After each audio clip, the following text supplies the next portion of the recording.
Before we wander on into the episode, I just want to make sure that everyone goes out there and hits up the YouTube, check out the Spotify, check out Apple, wherever you're listening or watching to this podcast, is to go down, like it, subscribe, hit the bell if it's YouTube. Make sure you're getting those reminders. We do put these out every week. So make sure you do all that. It helps us out. And in the long run, we can make better things. So again, like, subscribe, all that fun stuff.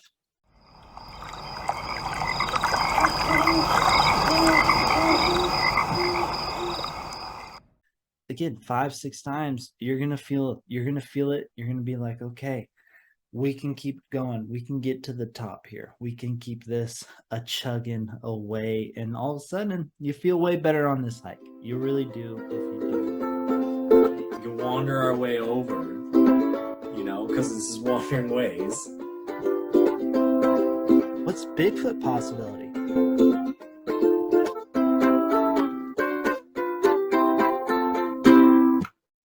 Clink. What's up, everybody? Special edition of the podcast today, as I am a little bit solo on this one. No worries. We're just going to keep chugging on as I chug my water, But anyways, Solo-sode today with the Reverend. We're talking all things kind of health and fitness while keeping it related to nature and all of those nature things. We're talking about how to prep for these long adventures today. So we're talking longer hikes, back, whether it's a 12-miler or backpacking or that long term. We're going to talk about how to maybe train for that. We're also going to talk about how to survive a long hike or maybe a short hike that has a lot of heat, or maybe it's cold, those type of things. But we are going to, we're going to go through all those things. Hopefully Ranger Zach is listening to this one, because he probably needs some of the help on this one for surviving some hikes, because he is known to not to end up puking at the end. Hawaii volcanoes is a great example of that. We've talked about it before, so if you haven't heard that story, make sure you go back, listen to some of the other episodes, the specifically kind of our review of Oahu. That's where you'll hear that story. But just in general here, make sure you are going back and listening to some of the other episodes. There's a lot of fun ones out there. There's another solo episode of just me back there that you can look at, and that's like my favorite health fitness things that I do that incorporate being out there in nature. So let's, before we jump in, normally there's banter going on between Ranger Zach and myself. I don't got that banter because it's just me today. So I'll just gonna give a little bit of update slash, I don't know, hit me up. This is where the I don't know comes into. Hit me up, and I will send you some stickers. I want to make it specifically for the people listening to the Solo-sode. So I've got a fat stack of stickers here of the album cover.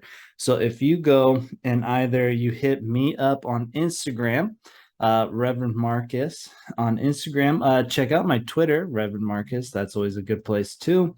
Or if you comment on the YouTube, comment below with your favorite kind of fitness tip or fitness trend that has to do with nature. So like if you prefer to go on trail runs, maybe that's your thing, put your name in there, trail run on YouTube, or hit me up, and I'll select someone at random. I use Excel to pick random stuff, so I do try to keep it as random can be. But go on there, comment in YouTube, or hit me up on the Twitter at Reverend Marcus or Instagram at Reverend Marcus with your favorite thing that's fitness or health related that is also outside in nature.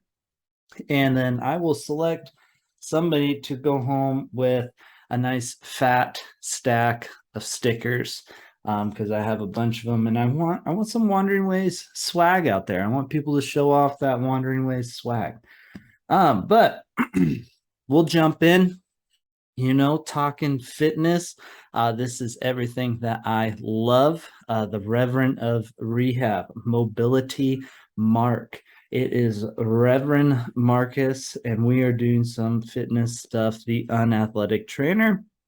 We're going to start with how to plan training, how to prep. So this is before that hike even happens. You've decided your destination, whether it's that through hike like a PCT, Appalachian, or the Continental Divide, or maybe it's just a weekend backpacking trip. You're hiking 9 miles a day. Maybe it's a long day hike, that 12 miler. Maybe you're doing something like a South Sister where it's 6 miles up, 6 miles down. That's very taxing on the old body. So you've decided that, and now it's time to prep. Easiest way to say it is you got to get out and you kind of just got to walk. That's the easiest way to do it, is to get out and walk like 30 to an hour a day. So if you say you have no experience with fitness at all, you have no background, no training whatsoever, but you want to do this cool hike, just start walking to begin with. Walking is truly an incredible thing. I think a lot of people undervalue the power of walking because it is such a simple thing. And it could start with walking that mile, walk a mile, don't walk, and then walk back a mile. That's 2 miles that you've walked. Walk a half mile, walk back, walk around the block. Just start walking. That's going to be the main thing, because that is essentially what hiking is. But the trick is you can't just go out and do a mile here and then like later, another time that week, you do another mile. Maybe if you're really untrained, that's how you start, but you got to build consistency. You've got to be doing a mile or two at the beginning, 3, 4, maybe 5 times a week, ideally 7 times a week, because walking is very low load on the body. So you can do quite a bit of it. But if you aren't trained, or maybe you just haven't done anything in I don't know how long, you may have to start a little bit slower. But if you are adventurers out there, you've probably done some hiking of some sort. So get out there and hike. That's super, super beneficial. Start adding some incline, find that favorite hill, go start walking up that. It can be pavement to start, then find some stuff through the park, that kind of thing. But walking is going to be one of the more important things. If you're looking to spice it up, maybe you're like, Mark, listen, I like walking. I walk quite a bit, but I want to do something a little bit more, a little bit extra, a little bit more spicy. The spicier version of walking is obviously running, going for a jog, and again, that doesn't have to be crazy. In fact, if you do want to start jogging or running in that standpoint, I would encourage you to do what's called zone 2 cardio. Zone 2 has to do with the range in your heart rate. So it's actually a relatively low heart rate. The best way, if you don't have a heart rate monitor, to monitor your heart rate when you're out for a run is talking pace. Talking pace is, as you're running, you can keep a conversation the whole time, similar to what I'm doing right now, where I'm talking, I'm going. It's pretty easy. I don't really have to. I have to take a big breath every now and then, as you're probably all hearing on the podcast right now. But that's what you have when you're in zone 2. Find a buddy to go with, chat it up, have your daily conversation, or maybe put in a Bluetooth headphone and call someone. Calling someone is also a great way or thing to do if you're walking, if you are looking to walk. I try to have some like phone meetings or phone conversations if I do have them. I don't have very many. I'm a busy person, so sometimes it's hard for me to justify calling someone just for kicks and giggles. But when I do, I try to be out walking. It's just I like to stay moving because motion is the potion. So you want to get out there. That zone 2 cardio, you can do that. There's a lot of recommendations health wise to actually do that zone 2 cardio like every day. Like anywhere from like 30 to an hour of that zone 2. Walking fits zone 2. It just isn't as impactful on the ground as like a jog at zone 2. It's a jog's a little bit faster than a walk, obviously. But I love zone 2 cardio training. I spend 1 day a week doing long runs at like zone 2. I flirt around with zone 3 because I have issues with my speed. I like to go fast when I go for my runs. But regardless, zone 2 is where you want. The longer and the more you can be in zone 2 and do some zone 2 cardio training, when you get to that hike, you're going to be so well prepared for those long stretches where your body's just been like, I've been here before. We've done these stretches for a long time. So let's just keep rolling with it and doing that. That's what your body's saying, is essentially, is it's saying like, hey, I've been here before. Let's keep it up. We can do this for a long time. Even when you get in the hills, when you get in those hills, if you're well trained, you are going to spike in heart rate. That's just the nature of hills. Doesn't really matter how trained you are. We go through something called oxygen debt at the beginning. It's just we intake a lot more oxygen at the beginning. And then we get on those hills, and you've probably experienced it with stairs. You climb up like one flight of stairs, you get to the top, you're like, okay, why am I so out of breath? That's oxygen debt. Everybody goes through that. Even the most trained people, when they just go and hit it, maybe they snap out of that a little bit quicker than you do if you aren't as trained. But everybody goes through kind of that oxygen debt experience when they hit the uphills. But the more trained you are, the quicker you can recover. So that's what I would recommend when it comes to easiest cardio, right? Walking or that zone 2 cardio, talking pace jog. It really isn't as fast as you probably think it is. It is actually quite a slow jog, but it's a good way to switch it up. If you do want to really spice up that run, get going a little bit more, highly encourage you not to try and burn out and go crazy fast. Find a good solid pace where you're working pretty hard. You're not doing the whole like, yeah, okay, that kind of deal, or like you really have to catch your breath. Find a nice easy pace and do that when you're running. That's really the most enjoyable run when you do it that way, and you're going to get the most benefit for what we as adventurers are trying to do. We're trying to build this long base aerobic system, so we want to do long base, easier, lower intensity kind of cardio sessions. So keep that cardio, keep that exertion level lower, but you can really stretch it out. Maybe that if you're really untrained, start with a mile. But as you get closer, you can get going to like 3 miles, that 5K. Go do a 5K, go do a 10K. You can do that pretty easy if you keep that level pretty low. I encourage you to go check that and try that out. Give it a whirl. Again, those start slow. You want to build up. Too many people go out and they're like, I'm going to become a runner. I'm going to start doing a 5K. So it's 5K, 5K, 5K. If your body's not used to running a bunch of 5Ks, it will tell you, and then you'll get sore or you'll get injured, and then you basically stop training, and then you almost, depending on where you're at, you might have to start over. So it's better to start slow and really slow build. If it's build like half a mile a week, you'll be amazed at how much you can do. Half mile every other week. By the time you get to that hike, you'll be like, hey, I've been running like 5 miles, so I can do this 12-mile hike, no problem. Also, and not just cardio, I super encourage people to strength train. That's a huge one. Your muscles are just gonna be able to do so much more. This is particularly important for our through hikers or our backpackers, because what is most unique about those individuals is they have a massive pack on their back.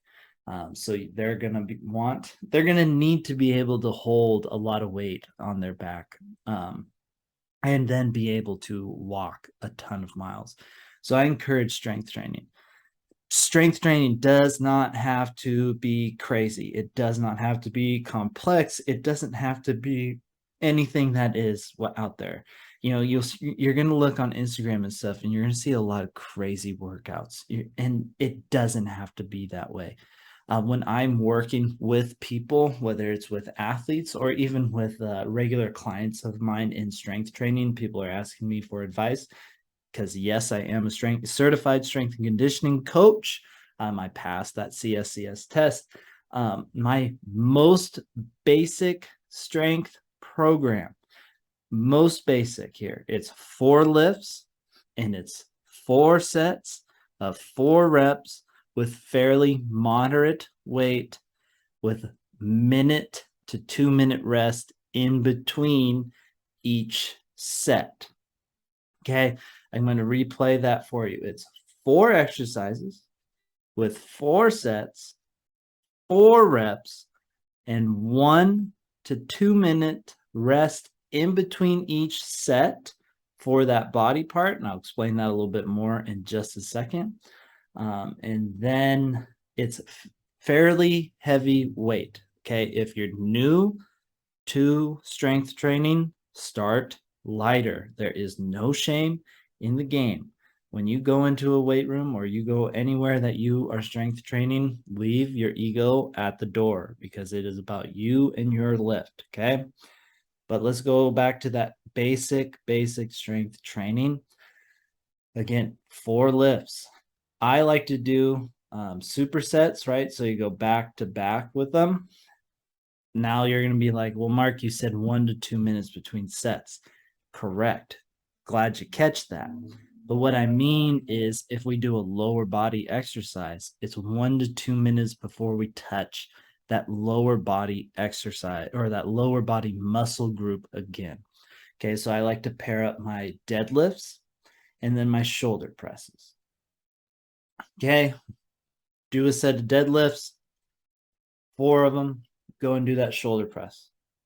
By the time you're done with the shoulder press, you may have like 30 seconds. You can hop back to the deadlift, right? Deadlift, 30 seconds, shoulder press, 30 seconds, deadlift, 30 seconds, shoulder press, 30 seconds. 4 times, 4 reps, you're halfway done with your exercise. The reason why I love this, get you in and out of the training room, of your training quick. I'm all about time efficiency. So, because I know we're all busy out there. I'm a busy person. I try to get my workouts, make it most efficient, most effective, while still getting a major workout in. But like I said, deadlift, shoulder press, squats, and a pull up or a lat pull down, right? If you can't do a pull up, try and get like a resistance band, so that way you can do like an assisted pull up. If you can't at all like that, get a lat pull down where you're just pulling down that bar. You see tons of people doing it. Now, your next question is probably like, Mark, why and how did you pick those 4 exercises? And I am super glad you asked this question. The deadlift and the shoulder press, that's a pull and a push. A lower body pull, you're pulling that dead weight towards your midline. The shoulder press, you're pushing that weight against or away from your midline. And then the squats and pull-ups, or the lat pull-downs. A squat is a push. We're pushing the ground away. The pull-up, we're pulling up, or the lat pull-down, we're pulling it down. Okay. Works our upper body, works our lower body. We're getting great gains and low dose. Okay, that 4x4, you may be sore the first few times that you do it, but you're going to hit a point where you don't really get that sore. So if you start getting addicted to it, you actually can do this quite a bit. So you can get quite a bit of volume. You should be doing this like 3 to 4 times a week if you can. Maybe it's 3 at the beginning, moving to the 4 and 5 range, if you want to get some major league strength. if you're not looking to get like major league strength, keep it to that 3 times per week. You really should not do 2, but I do understand some people get really, really busy. Or if you're early on, 2, you'll get a lot of it. Again, this is just a very basic strength program. Um, if let's say you're not fantastic with your squats, you don't have that technique down, do some Bulgarian split squats. That's that squat where you're kind of in a lunge, but your foot's up on like a bench or something, and you're holding some dumbbells, and you're kind of just kind of going down in a lunge on that one foot. It's a really shitty exercise, in my opinion. I still do it in my strength training program. I did it yesterday for my leg day. I absolutely hate it, but I still do it because it's a great single leg action. It doesn't put the stress on your back like a squat does. So that one's fantastic to do to help you if you're having some back issues when you're doing that squat, or if you don't have the technique of a squat down. If you're looking for a good alternative to deadlifts, Nordic hamstrings are kind of the way to go. I really kind of encourage you to try and master the deadlift though, because that's just a really good exercise to do. You can do the Nordic hamstrings, or if you really, really you don't want to do Nordic hamstrings because those are kind of a shit show of an exercise as well. Go ahead and do like a single leg RDL, or as I like to call them to my athletes, a T-bird. An oil dipper is what it is, and that's just where you're standing on one leg, and then you bend at the hips. You're having a good hip hinge, and you're kind of just reaching as far down as you can, and then you bring yourself up. That's a good single leg alternative. Really works your glutes, which is what we want, because if you don't work your glutes, I don't give a hoot. Gets those hamstrings firing like crazy. And then what's fabulous about the single leg RDL, the T-bird, or the oil dipper is it's a balance exercise, and I am a big fan of balance. I did my master's thesis on balance, so whenever there's balance, I try to do some balance. So that's a good alternative if you can't do the deadlift technique. Really, again, though, I try and encourage you to learn that deadlift technique as best as you can. Looking for an alternative to the shoulder press. If you can't do the bar, no big deal. Grab some dumbbells. Doesn't have to be crazy at all. Again, when you're starting out, start low. Build the confidence in how to do the exercise. And once you've learned how to do that exercise, the strength on that exercise will come, and it will come quick. I really will. It really, really will. I promise you, once you get good technique, you're going to love weightlifting because you're not getting hurt, and then you're going to be getting massive gains quickly, especially with just this basic training of strength. Okay, so you got your cardio, which I encourage you. If you should try and walk every day, again, call someone, go out for a walk, walk your dog in the morning, get that sunlight in the morning. I talked about it on my last thing, getting that sunlight in the morning. Go walk your dog in the morning, go for a walk in the morning. It gets that zone 2 cardio in the form of walking. So we get things moving. Try maybe run 1 or 2 times a week. Then train weights 3 times, 2 at minimum, 5 once you really get kind of going. You do those things, and if you give yourself, right? So if you have your hikes coming up, if you honestly give yourself like 2 months of doing that, you will approach your hikes so much better, whether it's that through hike, whether it is that backpacking weekend, whether it is just a long day hike, or maybe you're climbing a mountain, whatever it is, you do those real basic things like that, you'll feel so much better when you are hitting that hike and hitting the trails. You'll be able to attack it. You really just will. If you have more questions on kind of programming to help you attack a hike, please go ahead, reach out to me. Reach out actually either on the unathletictrainer.com or reach out on my socials of Reverend Marcus on Instagram or Twitter. That's where I'm going to be able to get back to you with that training specific kind of info more readily. You totally can and should reach out on the Wandering Ways email. So Wandering, WANDERING, Ways, WAAYS, podcast, PODCAST @gmail.com. Hit that email, put training help, and we will get it to me, and I'll be able to help you out with your training. I love doing it. I may even do my first consultation for you for free. I won't charge you if you mention the podcast when it comes down to the training.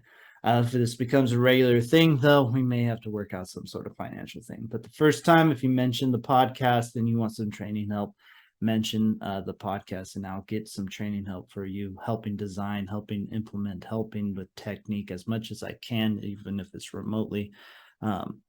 Mention the podcast and training help on the socials, on the email, or the unathletictrainer.com. Those are all fantastic places to find me to help you train, because I want you guys to crush these hikes. I want you guys to be able to accomplish any amazing view hike out there. I do not want you to say, I don't know if I can do this hike because I'm not fit enough. That is malarkey, and we are going to make you and your dreams come true, because motion is the potion, baby. We want to get you out there doing some awesome things in nature.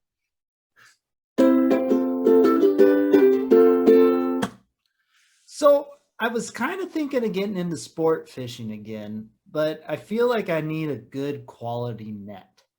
Well, you know what, Reverend? I got the key solution for you. You know, our friends at Blue Ribbon Net make this eco-friendly aquafade bag, so you're not hurting the environment. It's 100% biodegradable.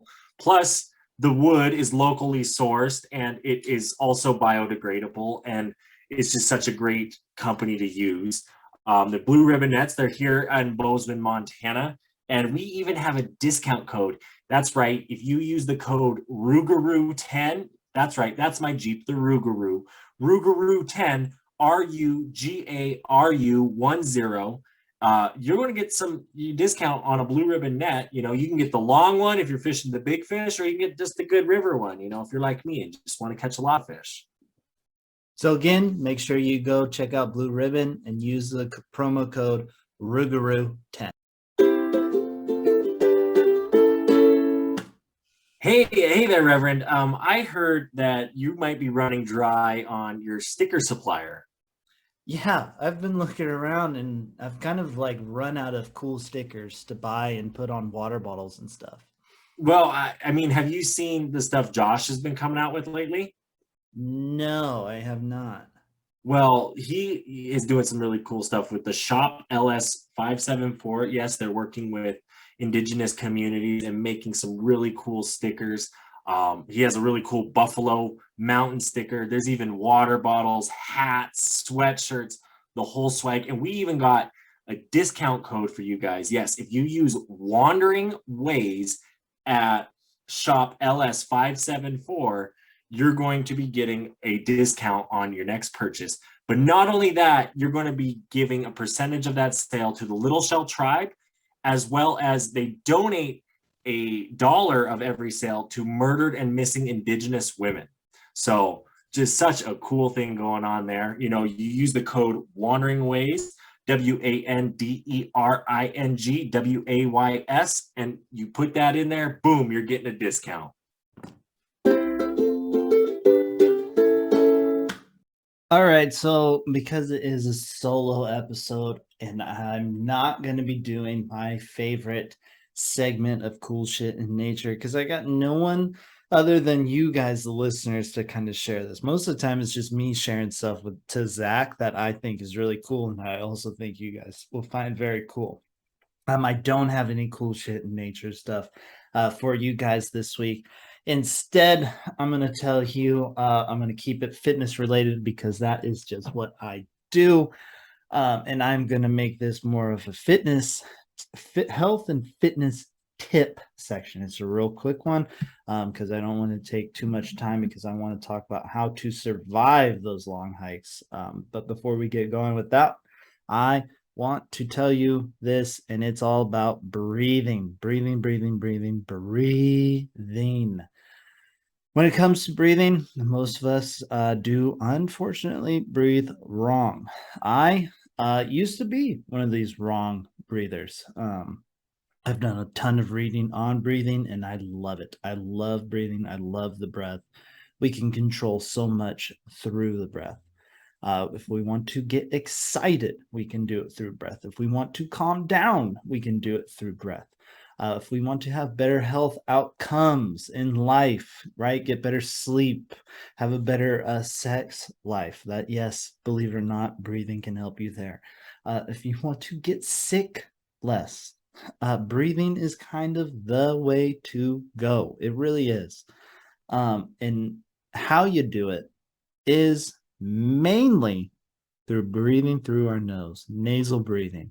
It's one of the more important things that we can do. It's the biggest habit change out there that we can do that will help us out in the long run for our overall health. And it's breathing through our nose. You start breathing through your nose, you're going to feel better in a lot of aspects. Now, a lot of you probably have some major league questions for me when it comes down to it. You're probably like, Mark, first question I have for you. My nose is stuffy all the time. I can't breathe through my nose. And what I'm going to say to you is you can actually fix that. One, the first way to do it is actually start breathing through your nose. The more you breathe through your nose, the easier it actually will become later. Okay, I used to also be a little bit clogged up in the nose, but as I've done my breathing through the nose, I've gotten a lot better at it. Still have a long ways to go. I've been mouth breathing this whole time, mainly because I'm talking, and when you talk, you do a lot more mouth breathing than usual, but I breathe so much more through my nose. I even catch myself when I'm breathing through my mouth, and I almost like kick myself when I do it. The other way, if you are clogged, I'm going to teach you guys how to do it. I'm also going to do it here on the podcast. So for anybody just listening, there will probably be a moment of kind of like silence, and it's because I'm trying to demo something so everyone can see it. I'm going to talk through it first, but how you do it is you just casually breathe, and you're going to do it through your breath, through your nose. Breathe through your nose. Don't do it long, don't do it short, just normal breathing, right? You're just going to go through the nose, no big deal. After a couple of those, you're going to breathe in as normal, and then you are going to exhale through the nose completely out. So exhale all the way out. You're going to take your fingers, you're going to plug your nose, you're going to kind of hold your breath, and then start shaking your head a little bit. Hold it as long as you can until you feel that need to breathe, and then breathe in through your nose. That's very crucial that you breathe in through your nose, kind of get back to your normal breathing rate, normal breath rate. Do it again. Okay, I'm only going to demo one set for everyone, but here we go. I'm only going to do like 2 normal breaths because I don't want to keep it silent for too long. Okay, here we go.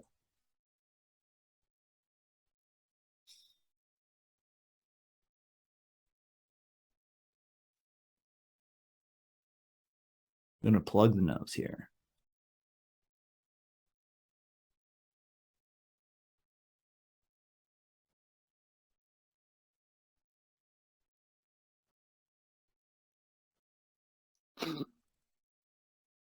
Breathing normal, back to my normal breath. Boom. That right there, you're going to start breathing. That's going to help clear up that nose. You got to do it a couple times. You can't just do it one time, and you have to keep doing it a couple times. If you don't like my explanation of it, no offense taken.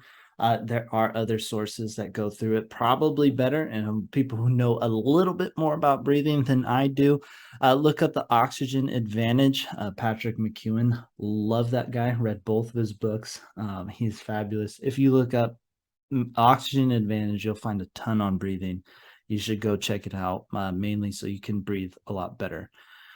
Second question that you guys probably have about nasal breathing is when it comes to sleep. You're like, Mark, I'm a snorer. I sleep with my mouth open. I'm asleep. I can't control. I don't even know if I'm sleeping with my mouth open because I'm asleep. It's pretty simple. My tip to you is tape your mouth shut. Seems silly, seems ridiculous. When I tell people that I do it, I get a lot of weird stares. I'm not going to lie. I get a lot of weird stares, to be honest. A lot of people actually don't even believe me when I say that I tape my mouth shut when I go to bed. And I do. I really do. All I do is before I go to bed helps me kind of also cue that I'm going to bed. But all I do, put a little chapstick on the old lips, and then I take not a big piece, just enough to get kind of the middle of my mouth. The corners are still actually not all the way taped. It's not crazy taped in case I want to get a glass of water in the middle of the night. There it is. I taped shut and it works. I wake up. Most nights it's still there. Sometimes I even forget it's there and I go to wake up in the morning. I go to like reach for my glass of water and I try and open my mouth with the tape on and it ain't budging because the tape's there. So I get great sleep when I do it. There are a few times where I'll wake up and the tape is actually falling off in the middle of the night. No big deal. I don't fret about it. Next night, tape it up. It is what it is, especially when you're starting out. Probably the tape's going to fall off a bunch of times. But really, it will help. You won't snore. You'll slowly kind of fix some of your other sleep issues when you start taping your mouth shut while you sleep, and then you'll start getting great sleep. You're going to wake up refreshed. You're not going to have a dry mouth. You're going to be like, let's go and own the day. Let's go own the training. Let's go get on our major league big time hike, right? Because we got great sleep. It starts with sleep. Last breathing thing, and I'm actually going to use it to segue into how to survive hikes, is what's called the physiological sigh. What is the physiological sigh? The physiological sigh I first heard from a wonderful podcast. Some of you guys and girls may have heard of it already, but it's a Huberman Lab. Comes from Andrew Huberman. That's where I heard it first. I don't think he actually came up with it. In fact, I know he didn't come up with it. He's just a big fan of it and helps spread that word. But he does a great job because I heard about it. But what the physiological side does is it kind of down regulates real quick that autonomic nervous system, lowers the blood pressure, lowers the heart rate. So if you are really getting amped up, right, climbing some stairs, climbing a hill, that heart rate's going to go way, way up. Get to the top, do this physiological sigh 6 times, and all of a sudden you'll be like, okay, we can keep this going a little bit more. What is the physiological sigh? Glad you asked, and here is the answer. It is a double inhale with a long exhale. Ideally, the exhale's through the nose, but not if it's not, that's okay. But the inhale is through the nose. So it's you're going to notice I did it through the mouth that time. Again, that's no big deal. Double exhale, inhale, long exhale. Okay. It really does work. It's surprisingly well. I did it a lot of times during my marathon that I ran in Missoula this last summer. I'd start feeling a little bit tired. Things were going, like my heart rate was going high. I'm like, oh, shoot, I still have like miles to go. While I'm running, I'm doing this. So you can do it while you walk. Stop if you need to. Go.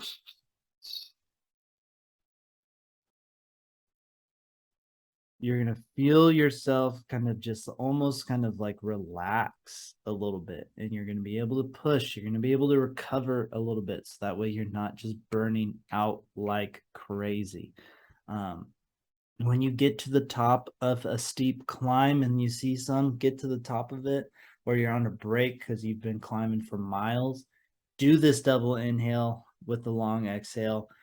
Again, 5-6 times, you're gonna feel it. You're gonna be like, okay, we can keep going. We can get to the top here. We can keep this a chugging away. And all of a sudden, you feel way better on this hike. You really do if you do those things.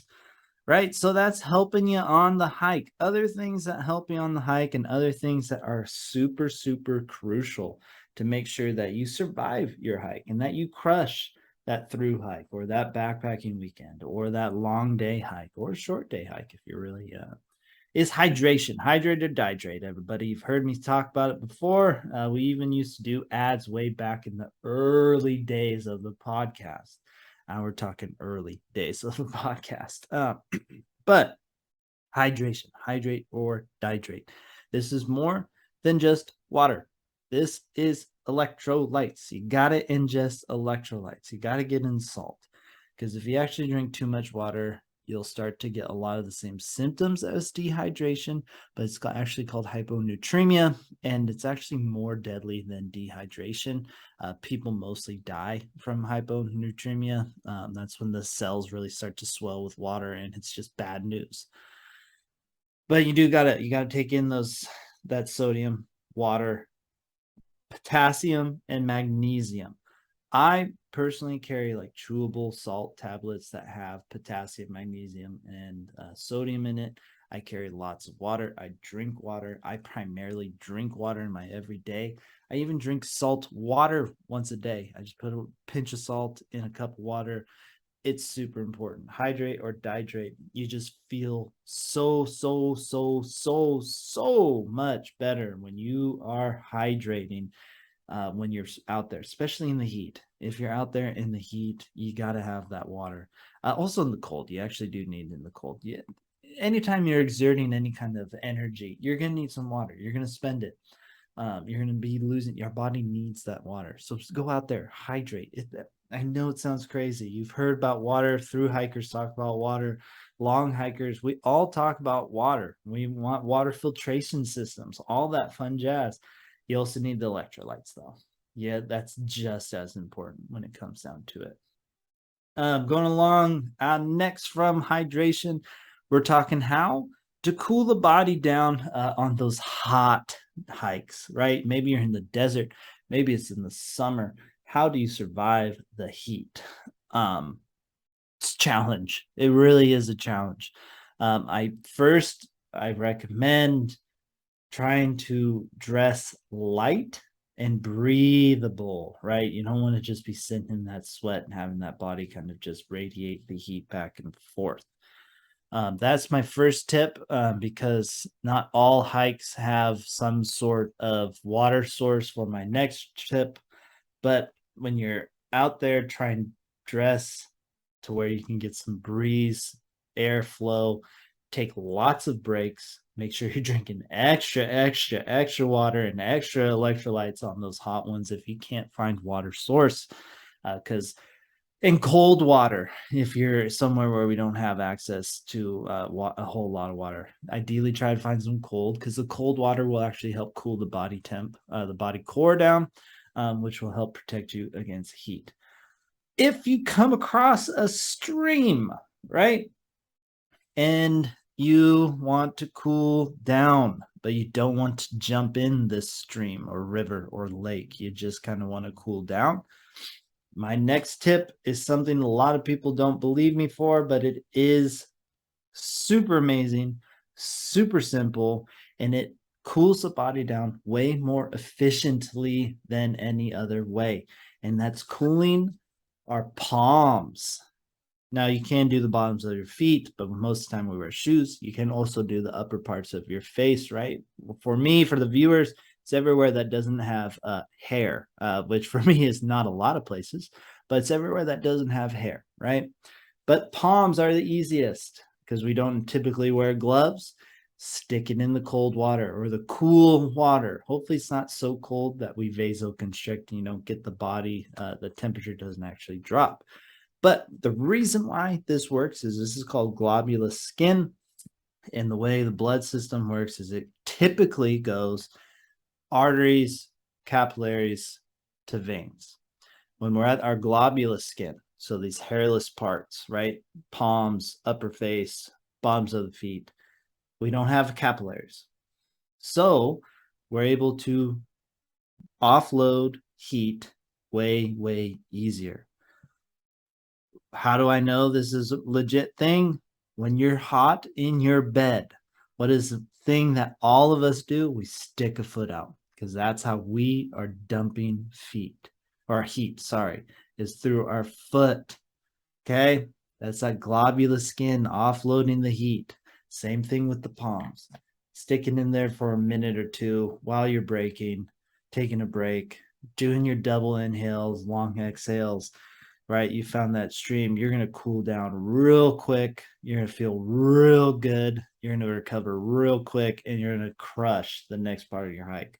You really will if you do this simple one. I do this heating trick all the time, this cool down method all the time. I just bought a thing that's going to help me do a little apparatus like bar thing that's going to help me do this Palmer cooling anywhere I want. I just need my bar that has some cool water in it. Okay. It's super, super important. Moving on to the cold weather, right? Cold. How to survive a cold hike.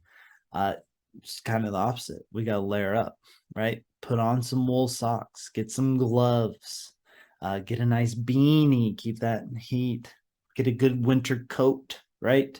Try and not get wet. If you do get wet, that's no big deal. Try and dry that off as quickly as possible. If you can't do that, try and what you want to do is you don't really want to stop to where the cold can get it and make it real cold liquid, because then you'll really drop temp real quick. And you don't want that happening when you're out there because you don't want hypothermia. You can also try and heat the body up while you're out there. Good old back and forth with the hands, rubbing the hands. If you have gloves on, this helps out a ton, right? Stick under your armpits. Really, those aren't that palms underneath the armpits, right? Just stay moving, especially when you're out in that cold. Wool socks are amazing. Wool gloves are amazing. There's so many amazing winter coats out there. I encourage you, if you're going to go on a winter adventure, get a good winter coat. Get a good rain jacket if you're going to go somewhere where it's going to be raining. That's going to help you big time, right? If you're doing the whole backpacking thing, you're afraid of rain, that's going to get cold, and you're in the desert where the temp drops real cold in the evening, or you're in the mountains where it drops real cold in the evening, make sure you have some sort of cover. Try and keep you dry as best as you can, right? That's going to be your biggest help whenever the cold things. Getting a good sleeping bag if you're sleeping out there too. You want to get one that's going to keep you warm, keep that heat in, because there's nothing that is more frustrating than waking up cold while you are out camping. All right, sorry, I'm yawning. Really apologetic there. Now, on to the thing that probably Mr. Zach Gray 250 or Ranger Zach needs to do the most, and that is fuel, i.e. food, i.e. calories, right? When we're doing hikes, it's a different kind of fuel system than our like marathon or our runners or even our bodybuilders, our big lifters, our soccer players, our football players, our basketball players. It's actually a different kind of fuel that we want. Because hiking is typically of the lower intensity, we actually want more fat, more protein. That's why Cliff Bars have a decent amount of fat in them and that protein in it. They have carbs, because carbs, we use that as energy. It's quick energy. But fat is a slow burn, right? And I'm not saying fat as in go out and just eat crap, right? Fat, if good fat that you get from food, the good sources, it's actually good for you, and you're probably going to ingest a lot more than you think that you can, right? I eat quite a bit of fat. I tried to go fat adapted as a little experiment. It was great. I was eating a lot of things like butter. Who doesn't like good butter?